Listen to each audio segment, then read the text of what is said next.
धमदाहा में शांति चाहिए, पूर्णिया में अमन चैन चाहिए। वह किस बात की एक बाहुबली नेता कह रहे थे पूर्णिया में कि हम आजादी चाहिए, धमदाहा में आजादी चाहिए। किस बात की आजादी चाहिए? लूट की आजादी चाहिए। लेसी सिंह के रहते लूट की आजादी तो नहीं मिलेगी, ना धमदाहा में मिलेगी ना पूर्णिया में मिलेगी। कान खोल के ऐसे लोग सुन ले। अब तक हम लोग चुप थे, चुनाव जीतने के बाद इतना इन लोगों ने बोला है कि अब हम बोलेंगे वो लोग सुनेंगे। किसी को लूटने की छूट नहीं दी जाएगी। यहाँ विकास होगा, अमन चैन शांति बहाल होगा पूर्णिया में और धमदाहा में। वो किसी को आजादी नहीं है, आजादी चाहिए लूटने के लिए। बोले सिंह के रहते आजादी नहीं मिलेगी, ये कान खोल के सुन ले। टकराने के लिए लोग तैयार थे कि ललकारते थे। सोशल मीडिया में वो बातें आ गई कि लेसी सिंह को मां लगा के गाली दीजिए।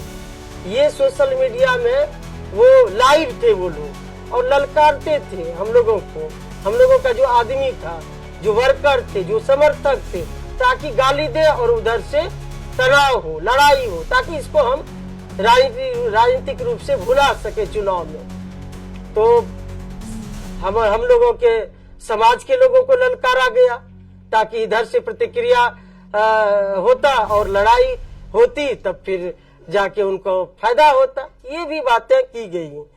हम लोग संयम बरते।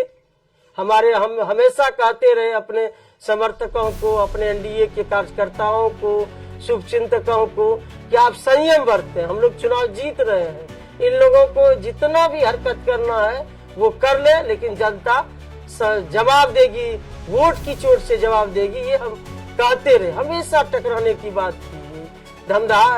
दमगढ़ा में भी इन लोगों ने एक कुत्सित प्रयास किया और एक एजेंडा बनाया, लेकिन उसमें भी विफल रहे।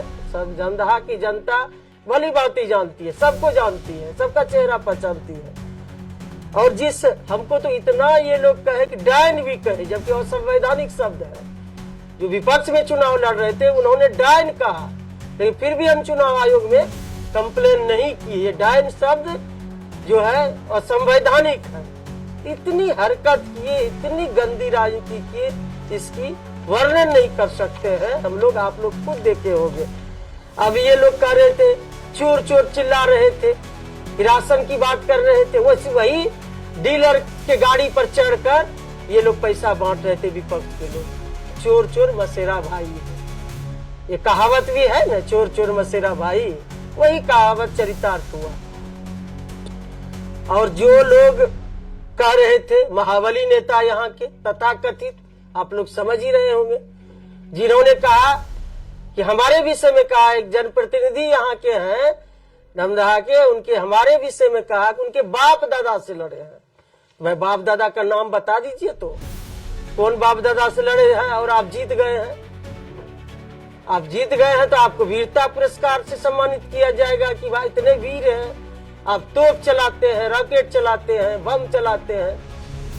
तो कौन बाप दादा को आप बाप से लड़े हैं और किनसे जीत गए आप, ये भी नाम बता दीजिए। तो आपको वीरता पुरस्कार से माननीय मुख्यमंत्री जी से कहा के उनको वीरता पुरस्कार से सम्मानित कराई। तो ऐसे लोग इस चुनाव में इस तरह का हथकंडा अपनाए हैं। तो आप सभी लोग देख ही रहे थे कि किस तरह से हमको, जिस तरह से महाभारत में अभिमन्यु को घेरने का प्रयास किया गया, उसी तरह से हमको चारों बगल से घेरने का प्रयास किया गया।